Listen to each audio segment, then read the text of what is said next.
ধারণ করে নীতি এবং আদর্শের জন্য আমরা আরেকটা বিষয় সবাইকে অসংখ্য আমাদের মধ্যে উপস্থিত আছেন অ্যাডভোকেট সাইফুল ইসলাম আমাদের এডিশনাল পিপি। সকল সাংবাদিককে আমরা ধন্যবাদ জানাই।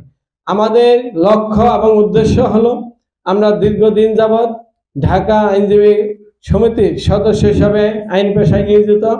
আমরা ঢাকা উত্তরে যারা আইনজীবী আছি আমরা কাজ শেষে যার যার মতে চলে আসি। 17 বছর আমরা কিছু করতে পারিনি। আপনারাও জানেন আমরা একটা এমন সংগঠনের সাথে ছিলাম আওয়ামী লীগ ফ্যাসিস্টের অত্যাচারে ঠিকমতো বাসাও থাকতে পারতাম না। তারপরেও আমরা চাইছি, সামাজ সাহেব ছিলেন আমাদের সাথে, আমরা একত্রিত থাকার চেষ্টা করছি, কিন্তু তখন এই স্বৈর শাসকের নির্যাতনের কারণে থাকতে পাইনি।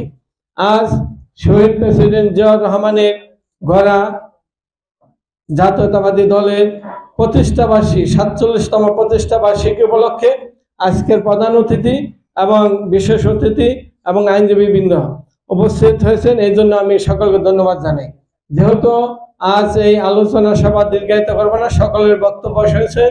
শহীদ প্রেসিডেন্ট জিয়াউর রহমান এই দেশের জন্য হাল ধরছেন এবং তিনি স্বাধীনতার ঘোষক, তিনি বীরোত্তম, তিনি সাবেক প্রেসিডেন্ট। তার স্ত্রী সহধর্মিনী দেশ নেত্রী বেগম খালেদা জিয়া বাংলাদেশের জনগণের ভোটে 3 বার নির্বাচিত প্রধানমন্ত্রী হয়েছিলেন।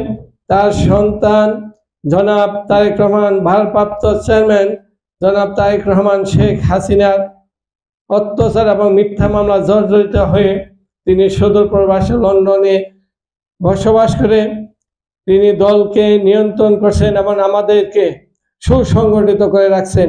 তিনি অল্প দিনের মধ্যে বাংলাদেশে আসবেন এই প্রতীক্ষা আমরা যারা আইনজীবী এবং বাংলাদেশের জাতীয়তাবাদী বিশ্বাসী বিএনপি সমস্ত সর্বস্তরের নেতাকর্মী অপেক্ষা আছেন। তিনি অল্প কিছুর মধ্যে আমাদের মাঝে চলে আসবেন। আজ এই প্রতিষ্ঠাবার্ষিকী উপলক্ষে শহীদ প্রেসিডেন্ট জিয়াউর রহমানের জন্য দোয়া হবে। তার সন্তান, কনিষ্ঠ সন্তান আরাফাত রহমান এবং আমাদের ঢাকা জেলার সাবেক সাংবাদিক সম্পাদক ছিলেন অ্যাডভোকেট সামাদ সাহেবের জন্য দোয়া হবে। এই দোয়া মাহফিল আপনারা নিয়ে ষড়যন্ত্র হচ্ছে।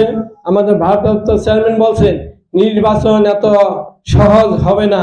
এই নির্বাচনকে আমরা অবশ্যই যাতে সুন্দর একটি নির্বাচন দেয়, এই জন্য আমাদের সমস্ত বিএনপি নেতাকর্মীদের সজাগ থাকতে হবে। কোনো ফাঁদে পা দেওয়া যাবে না। তারেক রহমানের দিক নির্দেশনা অনুপাতে আমরা দলকে এগিয়ে নিয়ে যাব এবং জাতীয়তাবাদী বিশ্বাসী যে যখন যে জায়গা থেকে নমিনেশন পাবে তার জন্য আমরা কাজ করব। ধানের শীষের পক্ষে কাজ করব, যাতে আমরা বিপুল সংখ্যাগরিষ্ঠভাবে এই দেশে 4র্থবারের মতো দেশ নেত্রী বেগম খালেদা জিয়া প্রধানমন্ত্রী হতে পারে সেই আশা ব্যক্ত করব।